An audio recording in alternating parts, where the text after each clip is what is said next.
Good evening and welcome to a celebration of Black history. Many of you guys know me, but if you don't, my name is AJ Leggett. Tonight's program is a combination of a celebration and remembrance.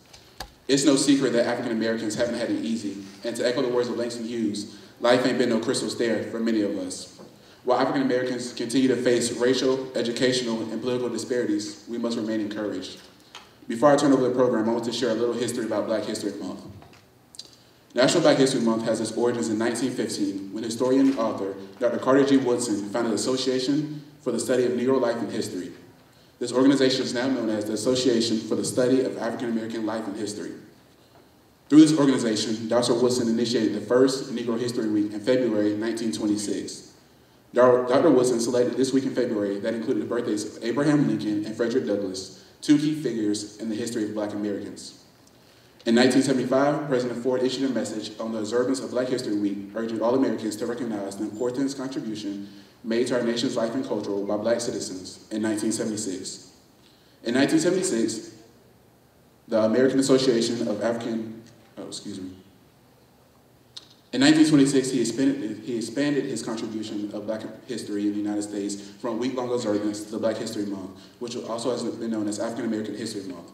In the same year, President Ford issued a message on the observance of Black History Month. In subsequent years, presidents continued to issue messages honoring Black History Month. In 1986, Congress passed Law 99-244, which designated February 1986 as National Black Afro-American History Month. This law noted that February 1st, 1986 would mark the beginning of the 16th annual period of public and private salute to Black history. Black history is American history, and we must continue to fight for ourselves, each other, and our millions of ancestors who came before us.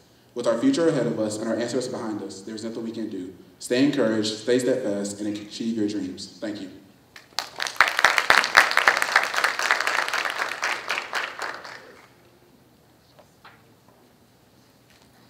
Good evening, everyone. Good evening. My name is Evangeline Anderson, and I am the president of NAACP. Thank you all for attending our celebration of Black history, and we hope you enjoy your evening. Hi, everyone. My name is Chanel Hanbury, and I'm the vice president of NAACP. We hope that you all enjoy our presentation and take in all this beautiful evening of Black excellence and Black history. We will now hear the history of our FMU Gospel Choir, YGB, following a nice and beautiful selection.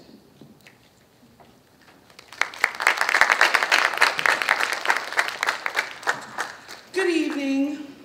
My name is Diamond Hill, and I am the vice president of the Young Gifted and Blessed Gospel Choir. And here is our history. Back in the 1940s, a small group called the African American Students Unified gathered to sing and promote Christianity on FMU's campus. Around the 1990s, the Young Gifted and Black Gospel Choir was formed, and the Black population continued to grow. Mr. Lampkin is our current director, and our advisor is Pastor Donald Jackson. And now I present to you Francis Marion Young Gifted and Blessed Gospel Choir.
That was a beautiful performance, YGD. Beautiful.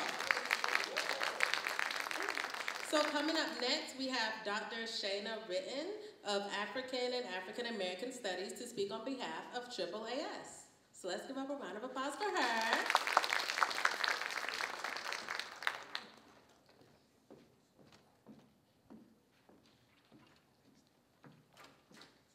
Good evening.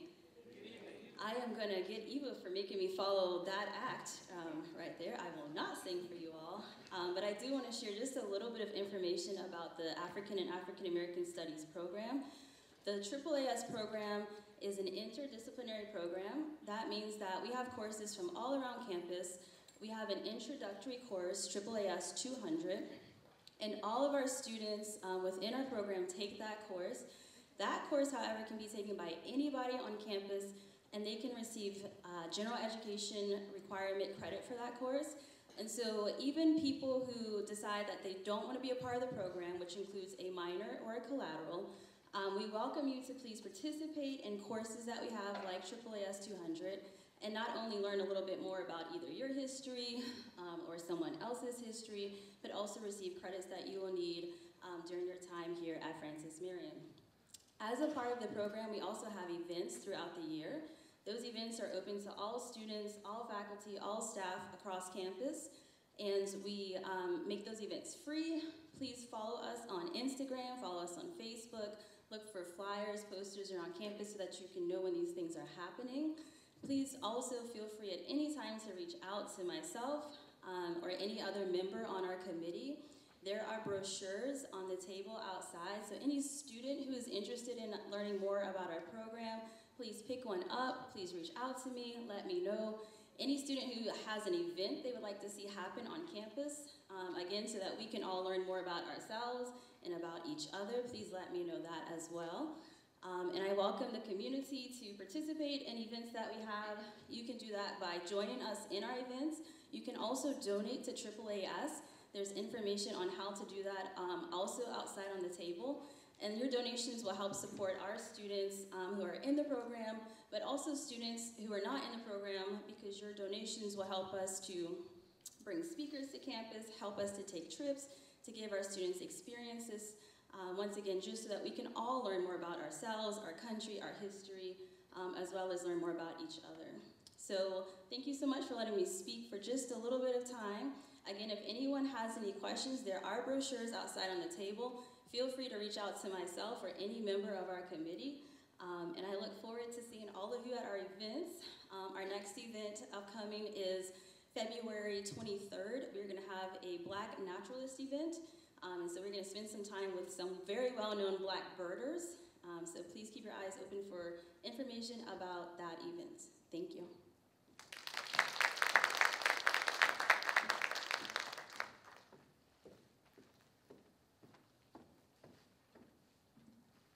Hello again, y'all. This is Eva, the NAACP president. I'm now going to go over the NAACP history.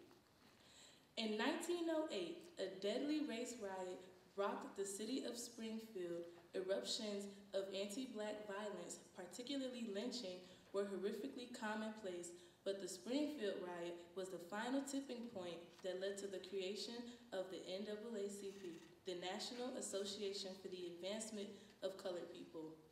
Appalled at this rampant violence, a group of white liberals that included Mary White Ovington and Oswald Garrison Villard, William English Walling, and Dr. Henry Moskowitz issued a call for a meeting to discuss racial injustice.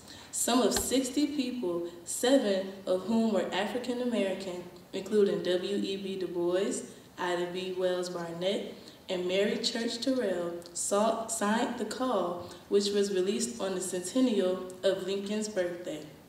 On February 12, 1909, the nation's largest and most widely recognized civil rights organization was born.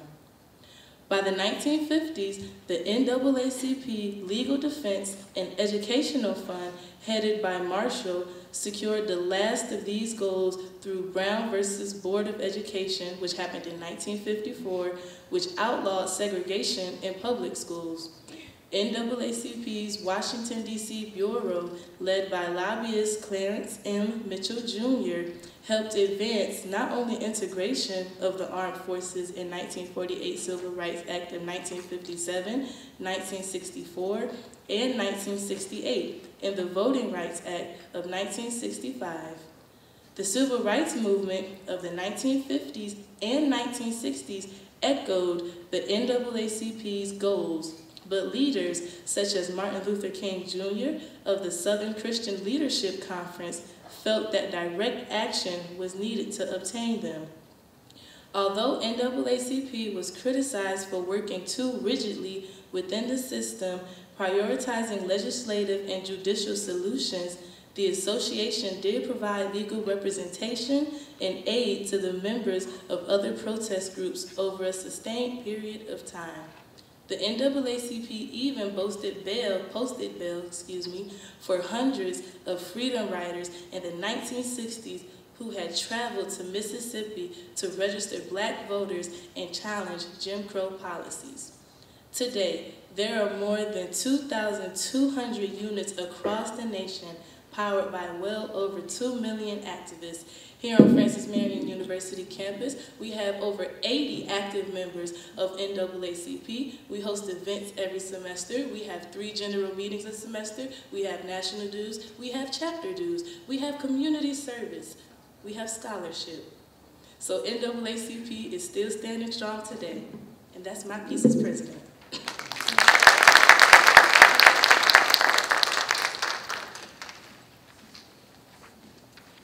What great history of NAACP, you guys. But now we will have the history of National Pan-Hellenic Council by NPHC President Alexandria Vereen.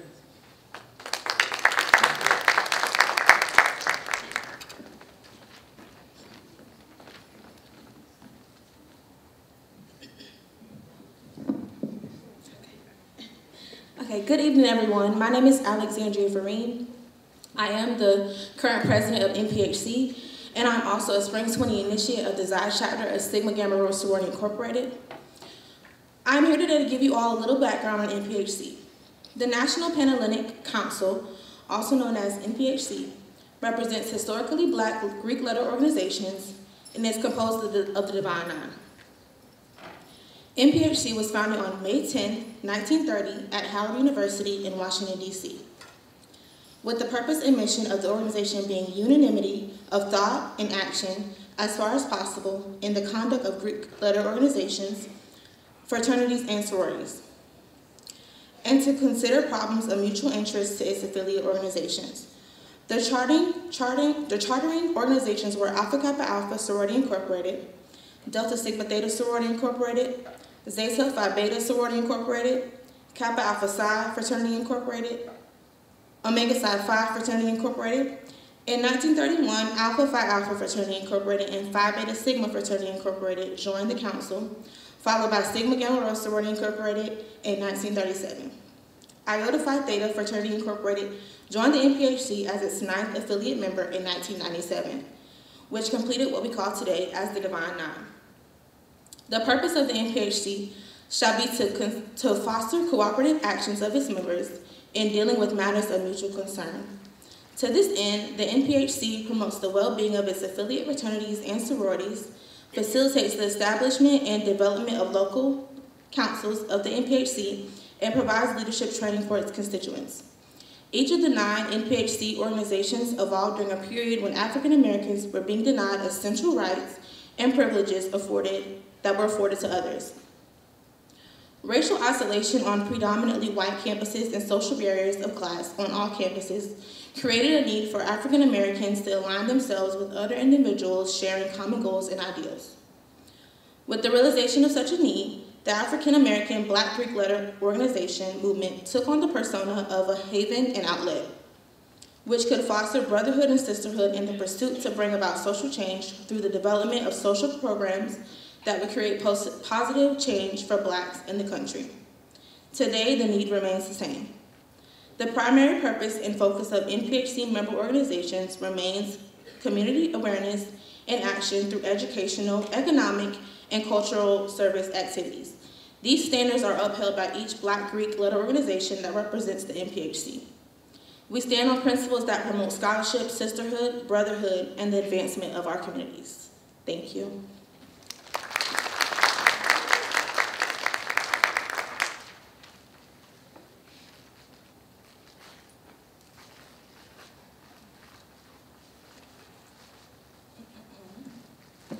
We will now recognize the active NPHC organizations here at FMU, starting in founding order.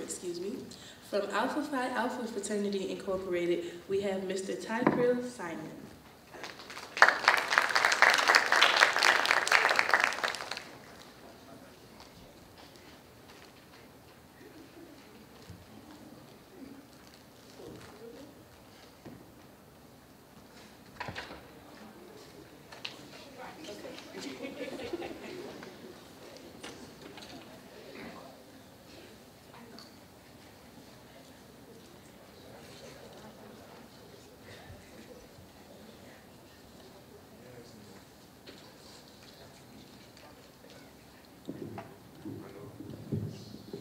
Good evening.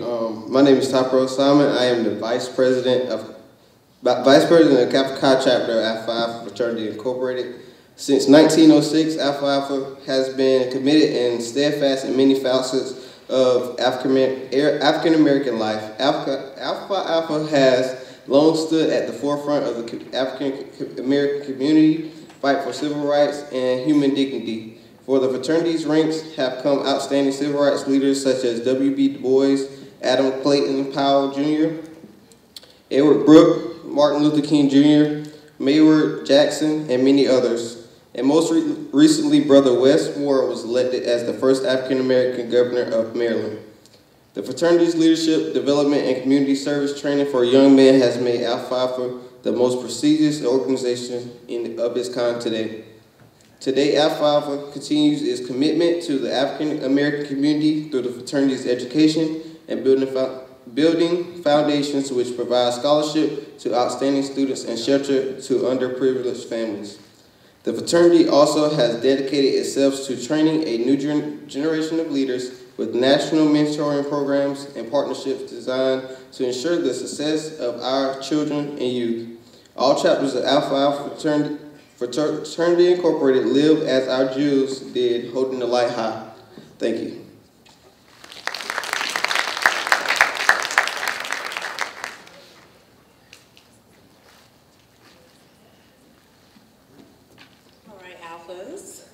Next, we have the Alpha Kappa Alpha Sorority Incorporated by Ms. Tajay Davis.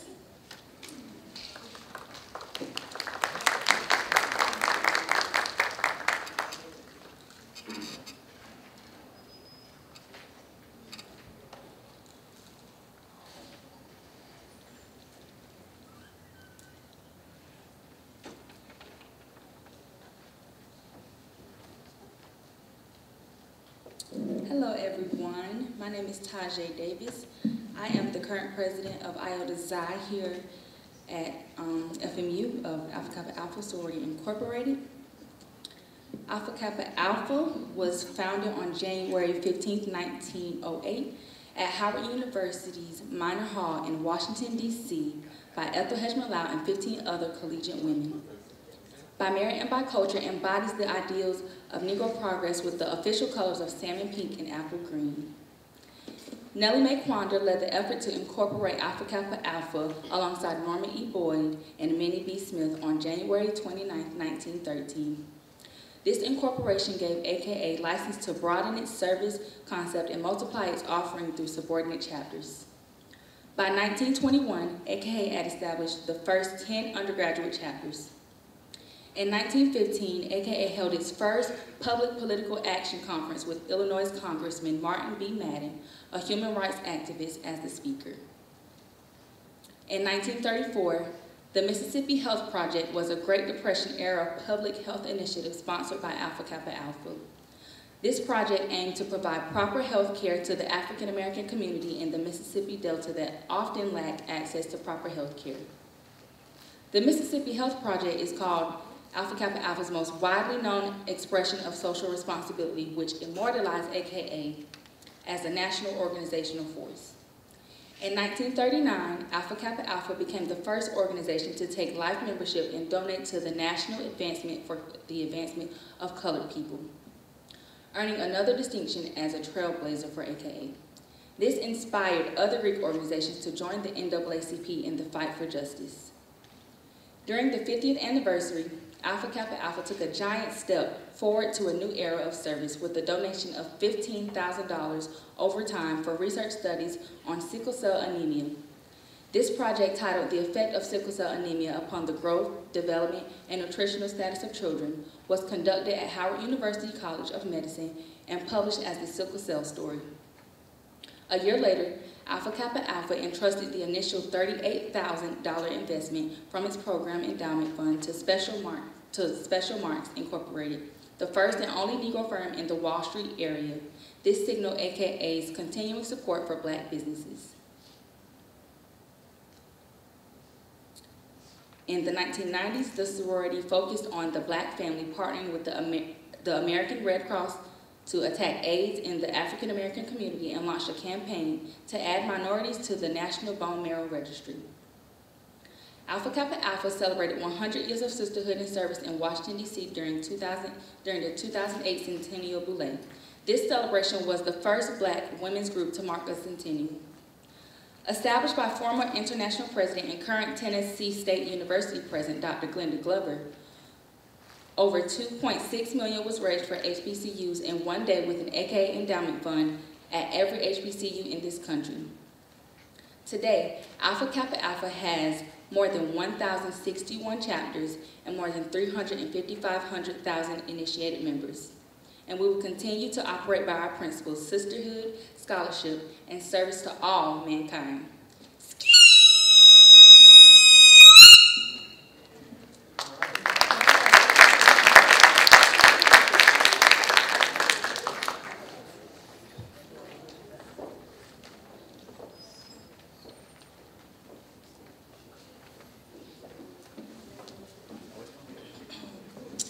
Next, we have Kappa Alpha Psi Fraternity Incorporated, presented by Mr. Kenyon Graham.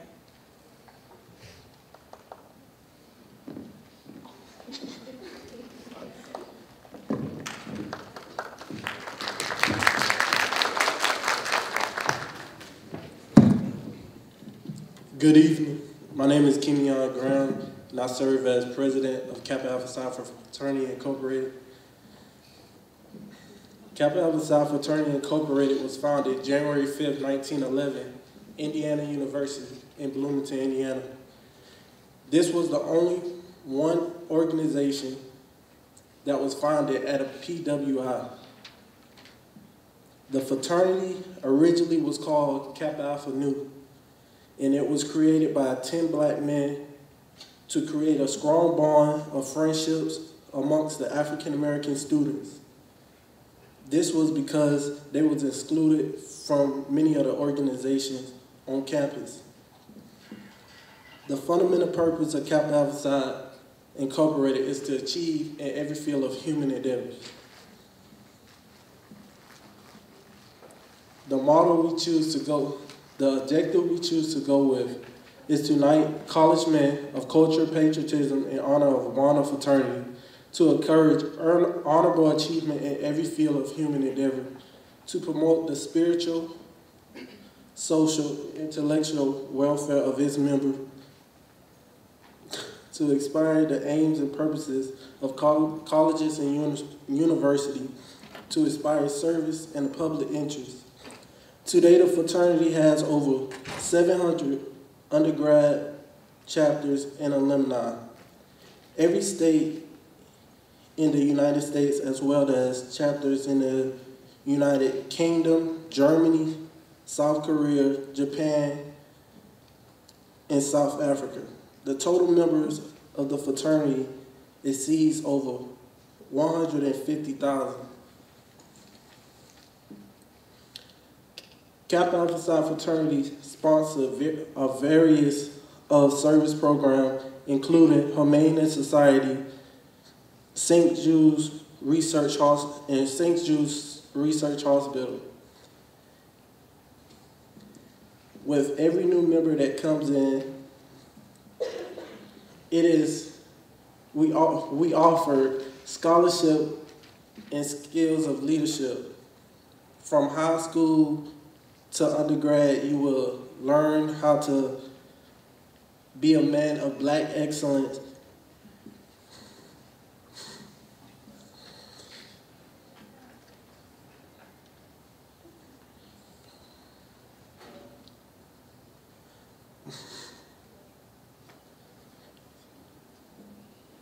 and serve with a great purpose.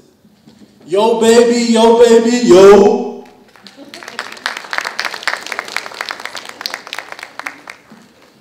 We forgot to change the slide for the brothers of Kappa Alpha Psi Fraternity Incorporated, so this is their presentation that they have put together.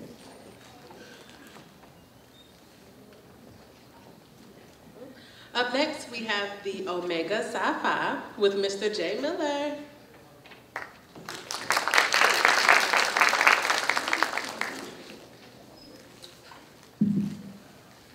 Good evening, everyone. Good evening, everyone. How y'all doing? How y'all doing? Good. My name is Jim Miller. I'm the Keeper of Finance for the Lambda Lambda chapter of Omega Psi Phi Fraternity Incorporated. Omega Psi Phi Fraternity Incorporated was the first black fraternity founded on an all-black campus on November 17, 1911. Our founders were Dr. Ernest E. Just, Bishop Oscar J. Cooper, Dr. Edgar A. Love, and Professor Coleman.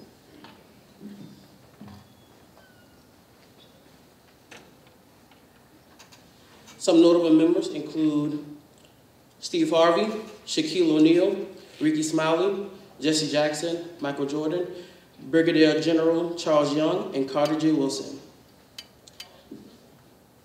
Carter G. Wilson was the father of black history, and he was born to former slaves. In 1861, Carter G. Wilson, he brought up a book named The Education of the Negro Prior to 1861. It was written by him and his colleagues of Alexander L. Jackson was a pivotal work. Thank you.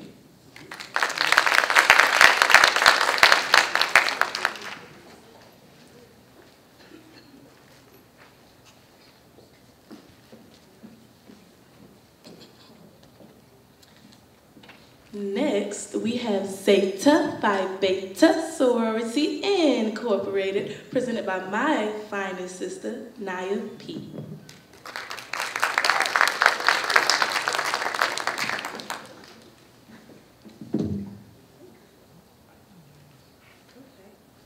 Good evening, everyone. My name is Naya P, and as a member of Zeta Phi Beta Sorority Incorporated, I'm here today to provide the history of my finer sorority. Zeta Phi Beta Sorority Incorporated was founded on January 16, 1920 on the campus of Howard University. For 103 years, Zeta Phi Beta has thrived as an organization that has firmly stuck to our principles: scholarship, service, sisterhood, and finer womanhood. The 5 women responsible for founding the sorority are none other than Arizona Cleaver Stimmons, Pearl Anna Neal, Myrtle Tyler Faithful, Viola Tyler Goings, and Fannie Petty Watts. The vision of these 5 women blossomed into a successful organization that set out to do what none other could.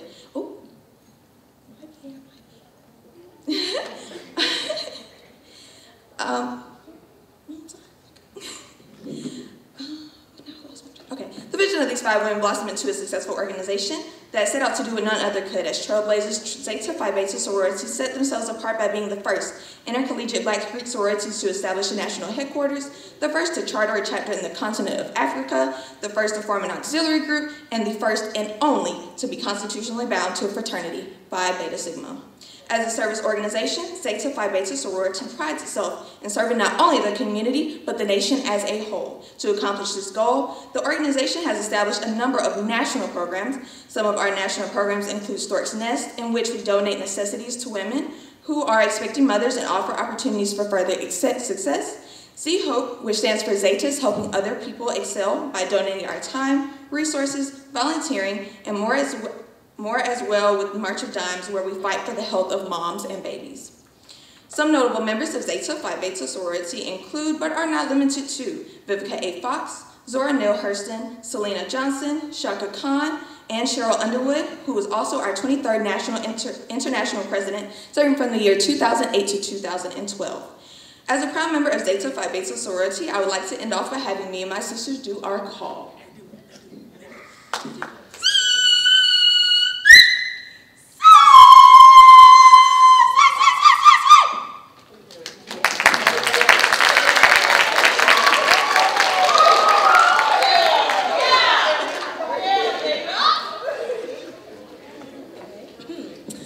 Last but not least, we have Sigma Gamma Rho Sorority Incorporated, presented by Nkechi Ngatu.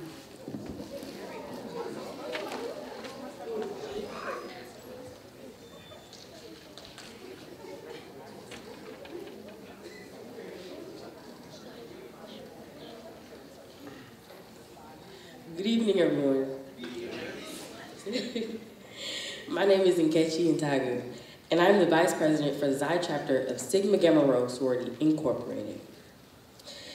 So first I would like to start off by saying Sigma Gamma Rho was founded on the campus of Butler University on November 12, 1922 by 7 African American educators named by Mary Lou Allison Gardner Little, Dorothy Hanley Whiteside, Vivian Irene White Marbury, Bessie Mae Downey Rhodes Martin, Nanny Mae Gone Johnson, Hattie Mae Annette Dewey Redford, and Cubetta McClure.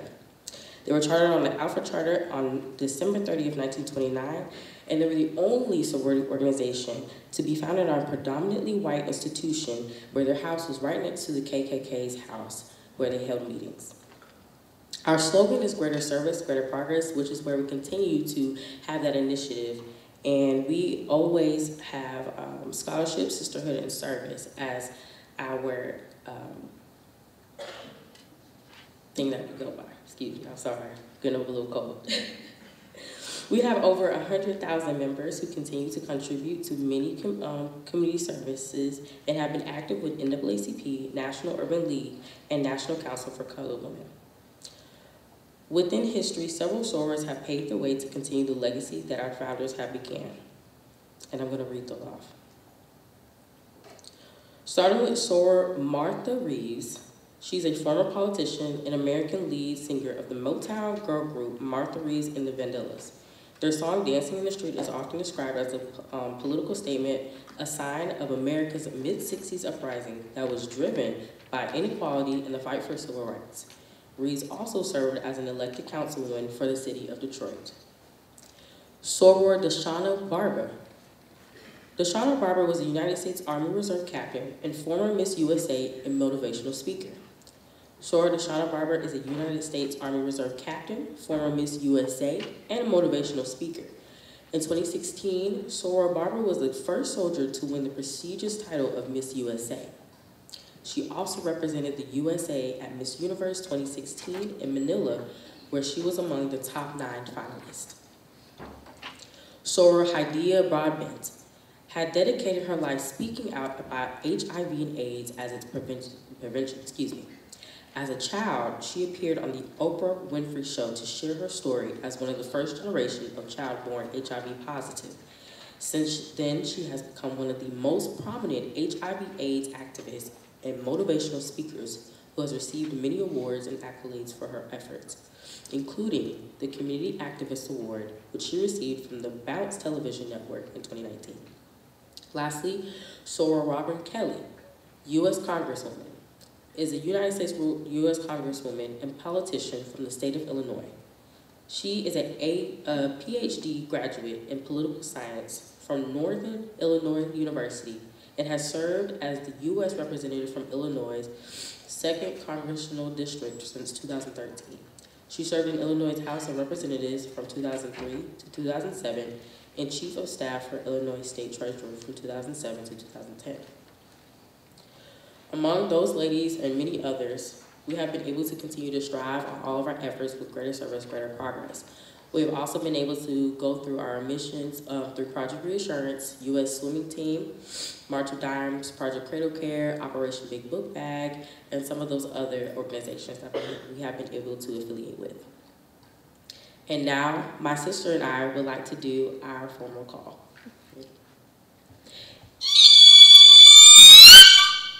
Thank you.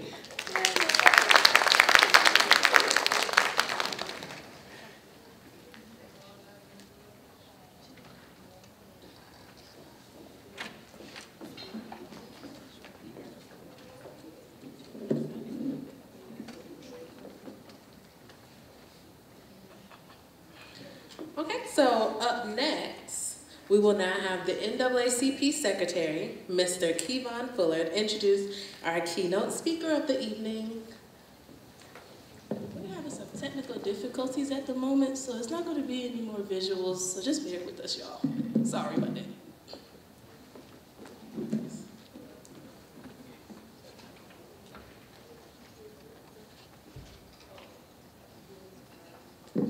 Good evening. Hey, y'all sound so dead. Good evening. Good evening. That's more like it. I don't know about y'all. I'm blessed today. I'm blessed to be alive today. Amen. Thank you. But not only am I blessed to be alive, I'm blessed to be in such great presence. A native of Florence, South Carolina, Mayor Teresa Myers Irvin, proud daughter of the late Charlie and Isabella Myers. At an early age, they gave her the courage to follow her dreams and taught discipline is needed to achieve them. Educated in Florence School District 1 schools, she attended Carver Elementary School, Moore Middle School, and graduated from West Florence High School. After high school, she pursued her dream of becoming a nurse, earning an associate's degree in nursing from Florence Darlington Tech. She continued her education at Francis Marion University, graduating with a bachelor's in science and nursing. Her alma mater bestowed her the highest distinction of an honorary doctorate of humanities degree for her dedication and service to the Florence community. Currently employed at McLeod as a registered nurse, she has over 40 years of experience in the medical field and holds a specialty certification in the neonatal, in RP, for which she also is an instructor. In 2010, Mayor Myers-Irvin was elected to serve in the Florence City Council representing District 1, where she served as a councilwoman for 10 years. On November 3rd, 2020, she made history, becoming the first female and African American elected as mayor of Florence, South Carolina. She is currently leading COVID-19 recovery efforts as well as working to achieve her goals in equalizing funding for Florence's downtown and community development, expanding green city initiatives, and developing new job sources to produce businesses and employment opportunities. A longtime community advocate, even well before serving in the Florence City Council, Mayor Myers-Irvin worked to bring the Florence community together, though serving on various boards and organizations, including Hope Health Board of Directors, and as a voting member in the Florence Area Transportation Study Policy Committee. Mayor Myers-Irvin is married to her husband of 37 years, LaVon Irvin, and together they have three children, Carlos Irvin, Dr. Charlie Irvin II, and Casey Irvin. She and her husband reside in Florence, South Carolina, where they have lived all their lives. Please help me welcome Mayor Teresa Myers-Irvin.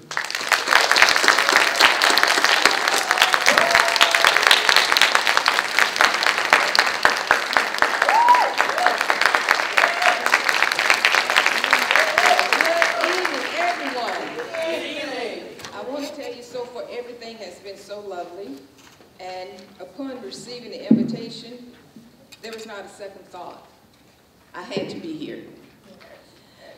Coming up upon tonight's event, I was going to speak on a different subject matter, but I was asked, would I speak to these particular topics that I'm going to tell you tonight? I was asked, would I talk to you in reference to my time here at Francis Marion as an undergraduate? And then also I want to speak to you and talk to you about what goes into becoming the mayor that I am now. Also some of the things that I faced being the first African American or first black mayor, but then also being the first female mayor. So I'm going to look at my time here because I'm also an ordained minister, so I want to make sure I don't keep you too long. But I will tell you, when I think back upon my time here at Francis Marion, when I came here, I was in my early 20s. And the reason why I came here to Francis Marion was that while I was in high school, it was my goal to go to the Air Force. I was in the Army or Air Force ROTC at West Florence High School, and I planned to go to the military, and that was going to be my life. My father died 1 month before my 7th birthday. That left my mother with me and my 4 siblings to raise. But they were all teenagers and in their 20s when I was born. So for me, I loved my mother. I wanted my mother to be proud of me. When I was preparing to go to the Air Force, my sister told me, because my mother didn't want me to go, she said, Teresa, if you go into the military, you will kill our mother. So my mother and my sister sat me down, and they asked me to look at becoming a nurse. So honoring my mother, I decided I would become a nurse. But being the teenagers I was and so smart, I knew one thing my mom didn't know. If I became a nurse when I went into the Air Force, I could go in with a higher ranking. So as a teen, I was already planning my pathway. So I went ahead while I was a senior at West Florence High School. I went to the Career Center, started the LPN program. 9 months after finishing high school, I took the LPN board.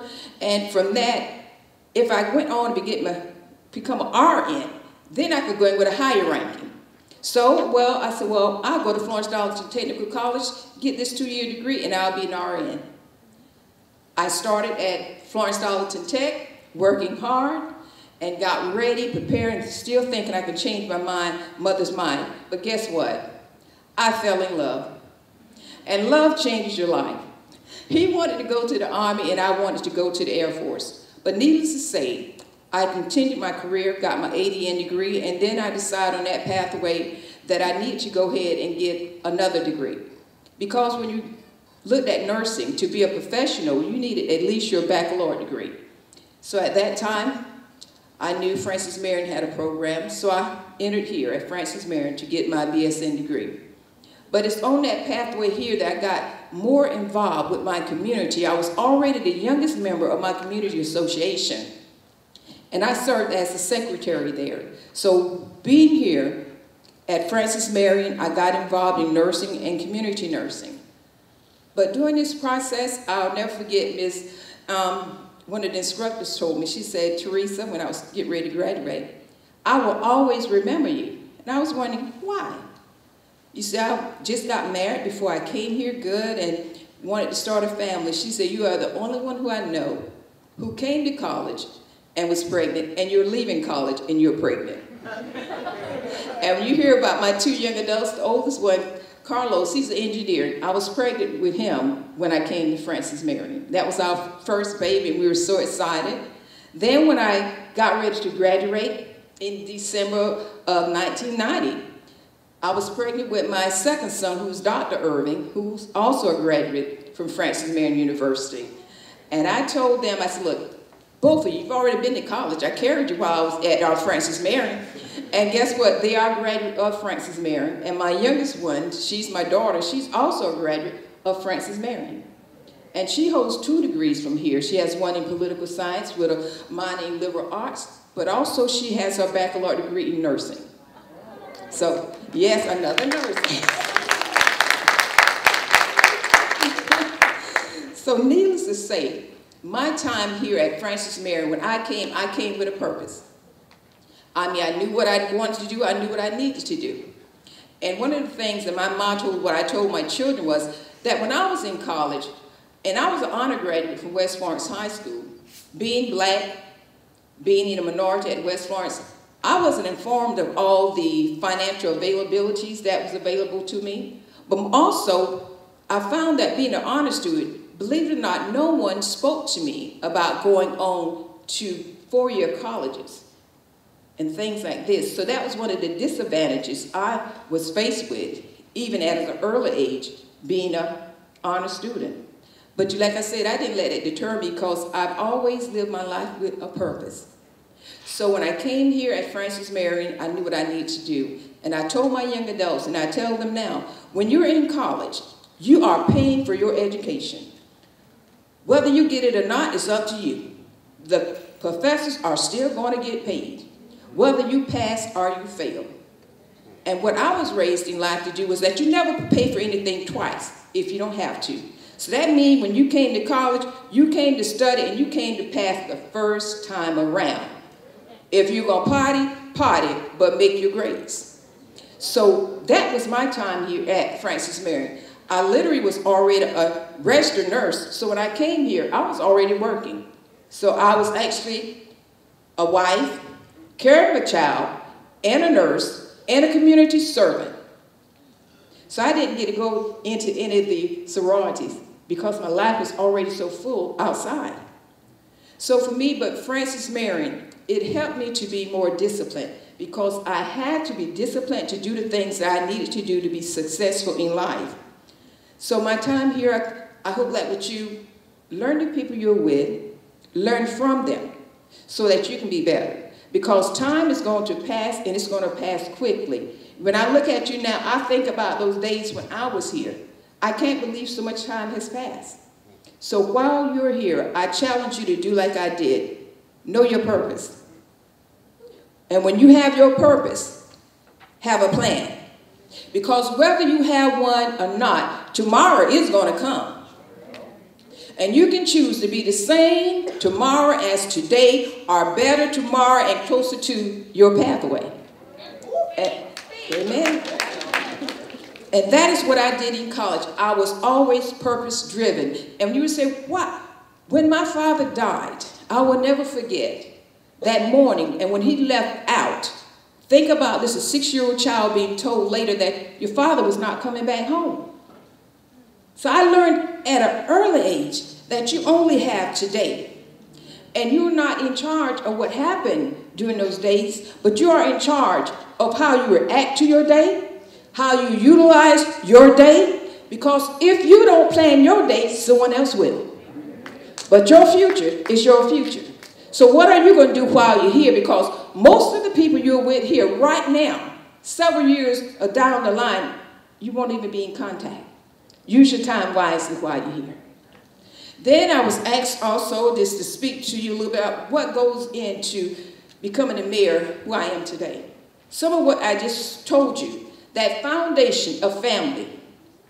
If you don't have the biological family, find someone who you're close to, who you can love. Because let me tell you one of the things about family, and I especially love this about my mother.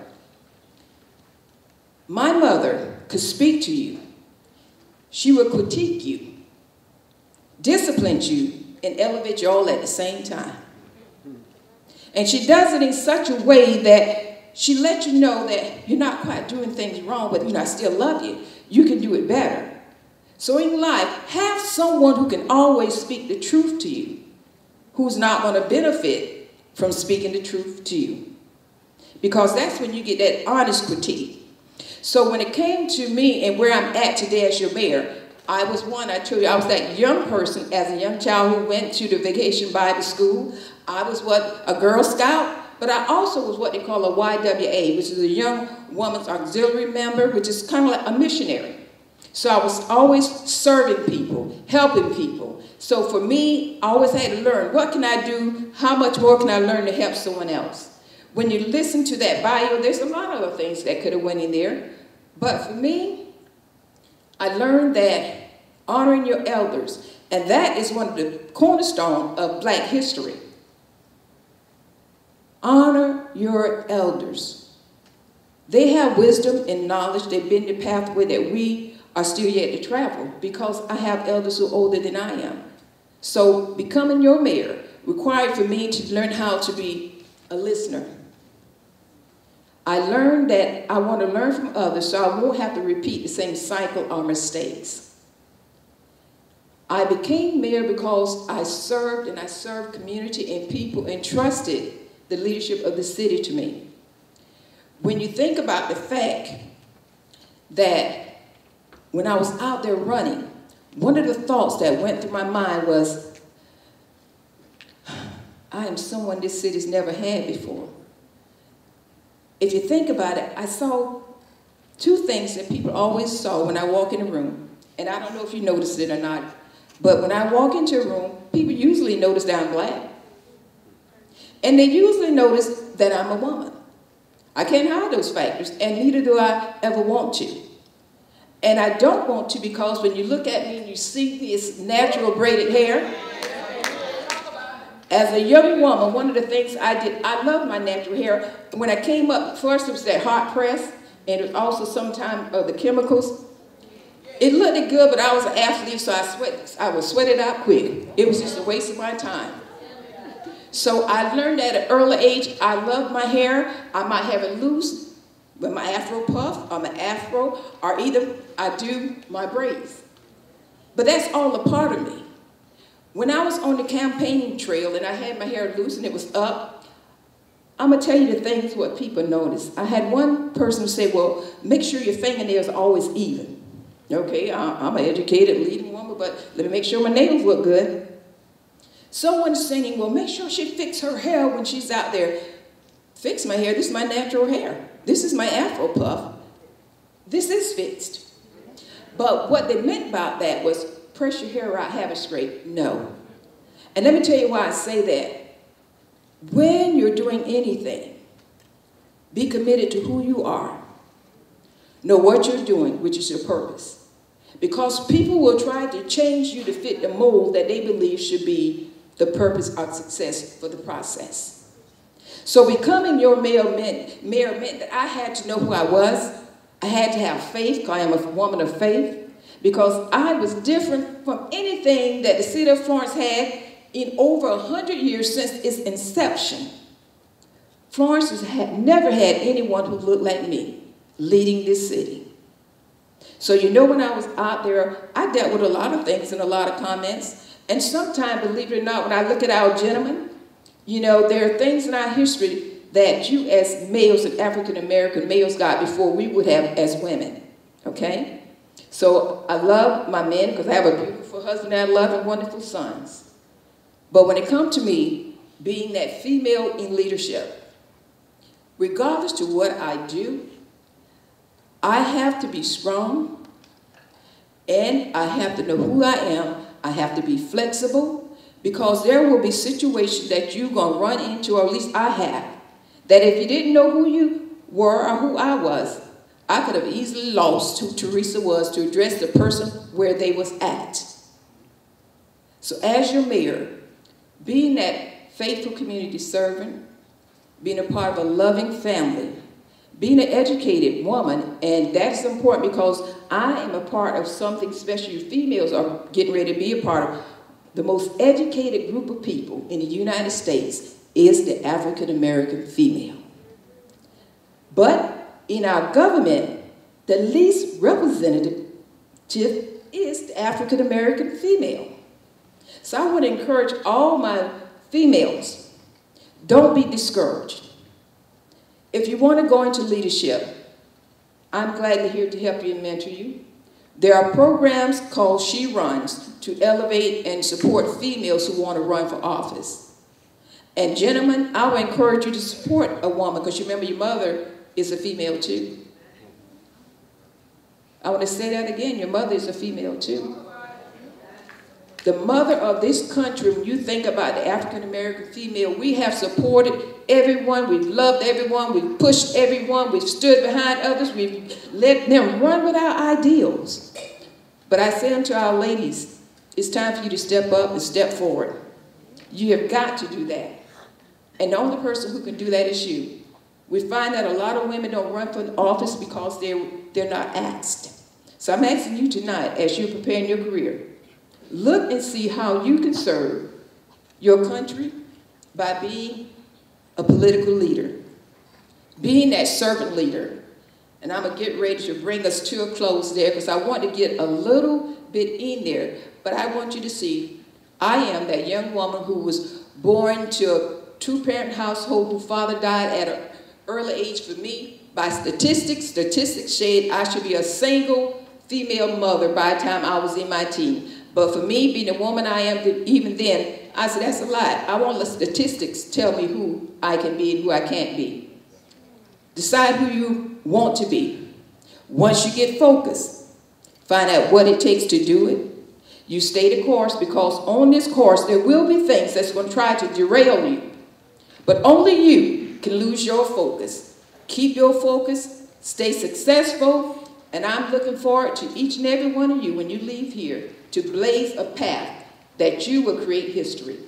Florence, South Carolina has never had a black or female since its inception over 100 years ago. So when I stand here today, I'm telling you about making history, a history that I didn't set out to do. I simply set out to serve and serve my community. From serving my community, I ended up serving and leading our city.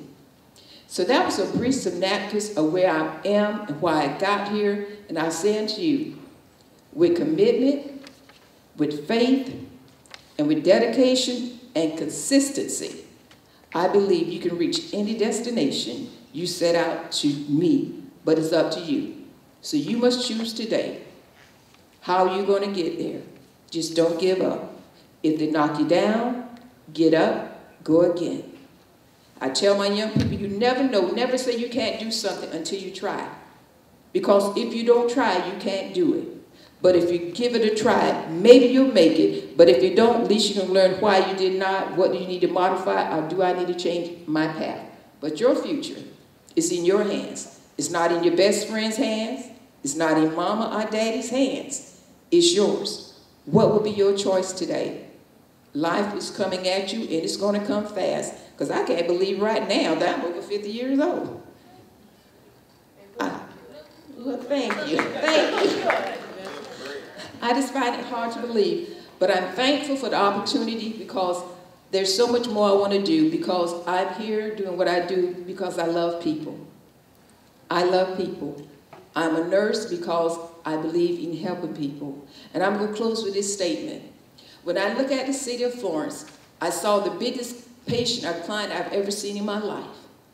But that simply means, just like a nurse, I'm going to love the city, find out what are our issues, how do I address those issues, who do I need to work to solve those issues. Because we are almost successful when we can work together and move together for a cause that's going to create a better life, not only for ourselves, but any and everyone that we come into contact with. I want to say unto your president tonight from the NAACP, thank you for inviting me here tonight. I hope that I gave you enough there on my life that it would make you want to even learn more and pursue your passion. I did not know when I was running whether Florence would accept me as the mayor, even though I was the most experienced one that they had running. I still had two things going. I was black and I was a female, two negative in this society, but it became a positive and created the first time in history for the city of Florence, a black and a female mayor. Thank you tonight, and if there's any time that I can help you, please call to my office at the city of Florence, and I will gladly do all that I can, and especially because we are alumni. We are one educated body together. Thank you again for having me tonight.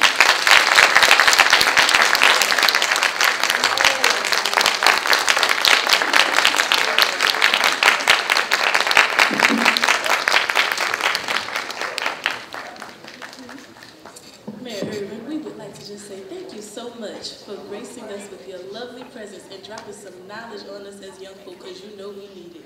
And on behalf of the NAACP Executive Board, we would like to present you with a token of love.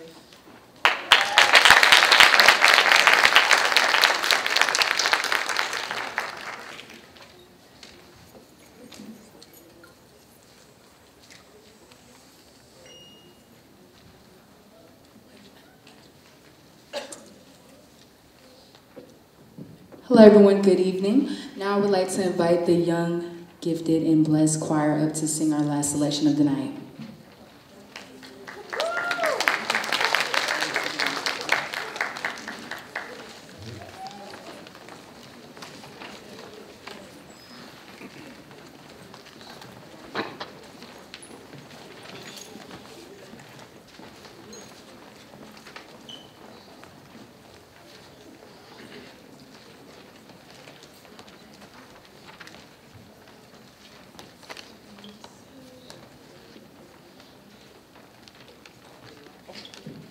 Now, if everyone could please rise while we now commence the singing of Lift Every Voice Up and Sing.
past has taught us. Sing a song full of the hope that the present has brought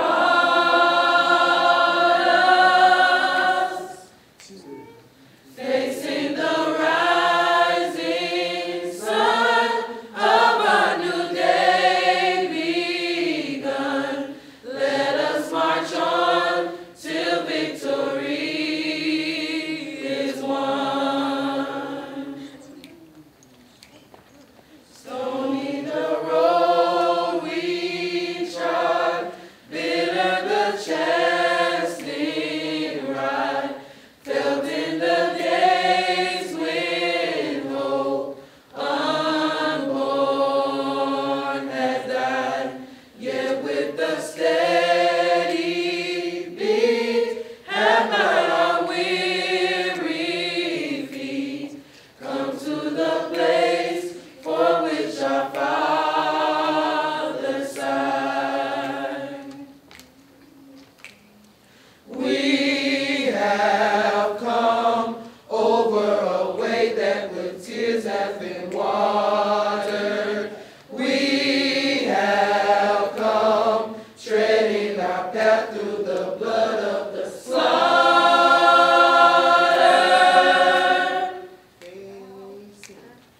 Out from the gloomy past, till now we stand at last, where the white gleam of our bright star is cast.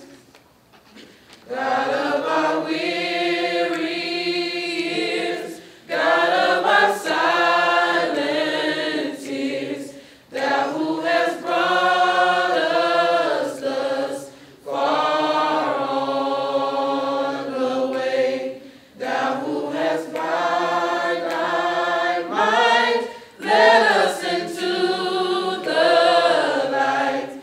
Keep us forever in the path we pray. Lest our feet stray from the places, our God, where we met thee. Lest our hearts, drunk with the wine of the world, we forget thee. Shadow beneath thy hand, may we forever stand, true to our God, true to our native land.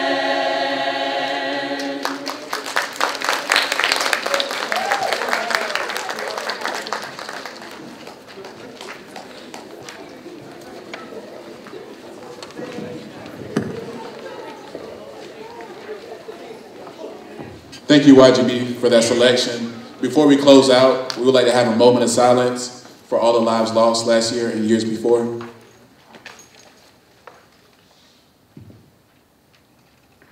Amen. Thank you for coming out tonight.